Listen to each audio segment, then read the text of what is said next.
Fatal fiery crash, victim identified as cop. Man murder at his home in St. Catherine. Saint Anne man killed on arrival home from party. Please remember to subscribe, like, share, comment, and don't forget to hit that notification bell so you can always be updated with the latest news. Now for the news in details. A motorist died in a fiery crash along the Edwards-Tiaga Highway on Sunday.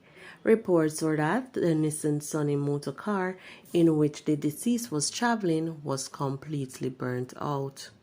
The deceased has been identified as Constable Ramon Evans from the St. Andrew South Division.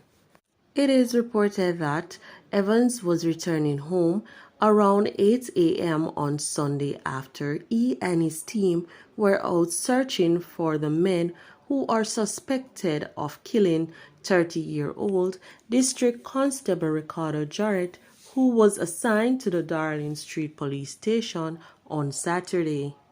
The fire brigade was summoned to the scene, extinguished the blaze, and removed the burnt remains from the vehicle. A man was gunned down inside his house in McCook's Pen, Spanish Town, St. Catherine on Saturday. He is 37-year-old farmer Nicholas Richards. It is reported that about 1:30 a.m., residents heard explosions and summoned the police. Upon arrival, the man's body was found inside his house, suffering from gunshot wounds and lying in blood. No motive has been established for the murder.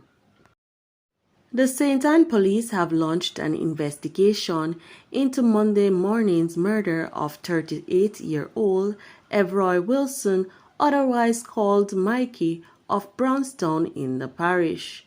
More details to come following further investigations.